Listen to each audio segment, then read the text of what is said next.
guys, welcome to my niece TV Zealots. My name is Denise and my partner in crime is Mary. Mary, say hi. Hi! Today we are going to talk about tropes, and we're going to break down some tropes surrounding Black women. This one today is the asexual Black woman. If you like topics like this, make sure to subscribe to us if you want more. Like this video, and let's get started. Okay, well, as she stated, I'm going to talk about the asexual Black woman trope. This has been around forever. For some reason, Black women are just seen as undesirable. I don't know why, because I mean, everyone has their beauty, the spectrum. So I don't know why it's just seen that way. But anyway, it's always the mammy type. And if it's not, if you're not mammy, then you're either too into your job, or you don't have time, or you're too strong, or whatever the reason that they give for you not to be able to experience love and happiness with the opposite sex or whoever. Like, I was like, no love nowhere. Yeah.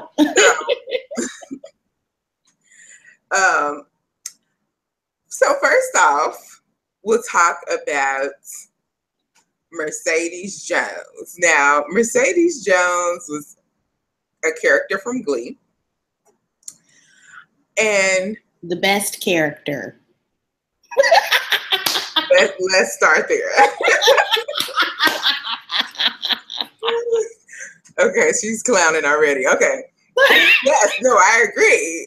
She was my fave character on the show, and the one that, captivated the screen for me. Like, she kept me tuning in week after week to this show. But you notice right away, actually, that all of the teens around her have love and love interests, and guys want to flirt with them and want to talk to them and get their attention, and Mercedes doesn't have that. And so even when she does get that later on, a guy vying for her attention, she pushes him away at every turn. Mm-hmm. They date in secret. And oh my gosh, let's not even talk about towards the end of their relationship. Oh, God. When she tells him that she's not going to be ready, he wants to marry her, love her, do all of these things, that people do. And she is just like, oh, I don't think I'll be ready for marriage until after I'm like 30. She went to her first Grammy. Well, that's what she told him the first time. But I'm talking about in season 5 when she's like, we just should break up again because I can't be bothered with this relationship and love thing. Like, I have to focus on my music and I have to focus on this and that, as if everyone else is having a relationship and they're focusing on their career. Yes, they can do both. How did Rachel get married and get pregnant and still win a Tony? Like, that's what I'm saying. Why couldn't Mercedes do that? Why? It's the Black woman trope. Come on. So, Mary, you have any examples of this foolishness? I've got feelings. I'm so sorry. Okay. One person that is also dear to my heart, just like Mercedes. I feel like also, side note, as a Black woman, there are very few characters out there that we can stand for. So these 3 characters that we're going to mention tonight are like my babies. So Lisa Turtle from Saved by the Bell. She was my heart. And as I get older, I don't know why I still think about Saved by the Bell, but I realize how problematic they wrote her. These, again, white males writing for these Black women characters.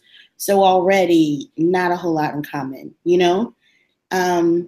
Nobody wanted Lisa.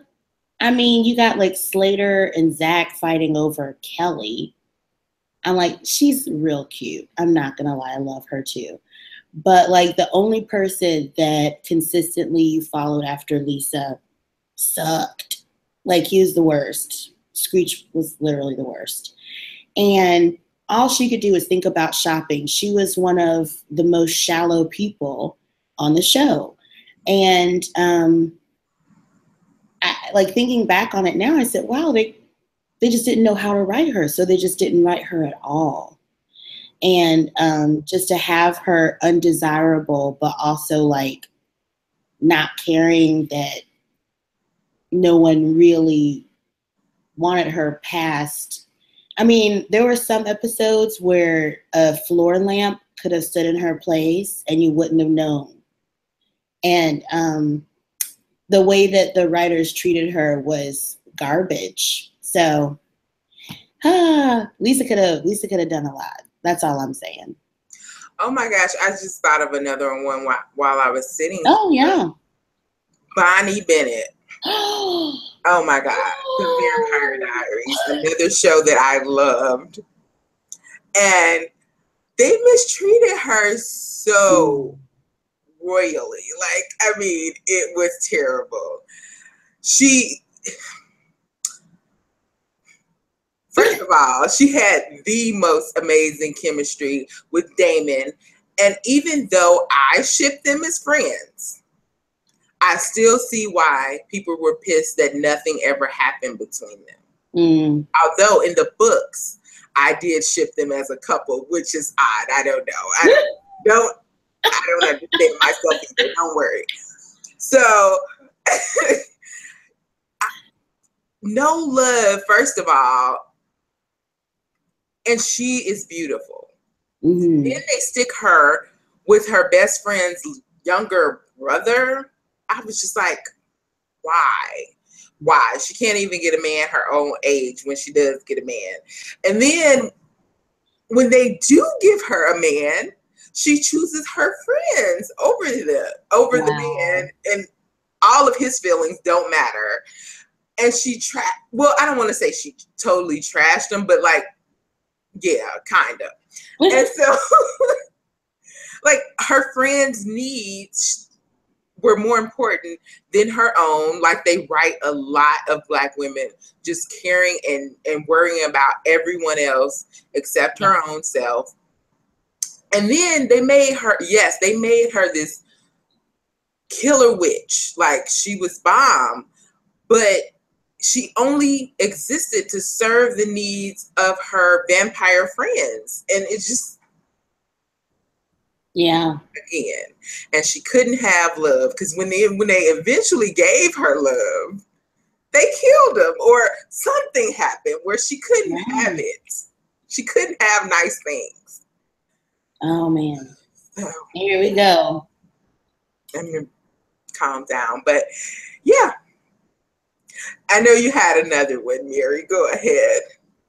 After you brought that up, and I was thinking about our girls not having nice things, I don't even know if I could talk about it. Abby Mills deserved better. And I am telling you what, like, this is a different video, but I feel like Abby and Bonnie were both written by people that were saying we should celebrate the fact that they're a strong Black woman. But what they turned them into was a mule, turned her into a plot device where, oh, well, she's magically strong enough to be able to carry this on her back. And, when she does die, it'll be a great lesson that the white character will learn from. You know, the fact that Abby actively ran away from every relationship and Ichabod actively ran towards bad relationships, and they were both still able to be witnesses at the same time somehow. And at the end of season 3, you know, the writer said, well, we took Abby as far as we could. No, you have exhausted as much about Black people as you did. There's plenty of stories to tell about Abby, and you guys just didn't care to do any more homework on her. Tell it like it is, y'all. You writers. Oh my God! And then you compared Abby to Bonnie, and I totally agree. The writers killed her several times as well, like, and brought her back. Time. The difference with Abby being, you know, it was her final death, but yeah, Bonnie, she died and she was trapped in 1994, and it's just, yeah, sad. But all in all, and throughout it all, they had to put their careers or their friends or, you know, or the magic or whatever have you, exactly, for their own needs to have companionship. It's true. Because at the end of the day, they were at a home alone, hugging their pillow, and their counterparts, they had men and women and everything else.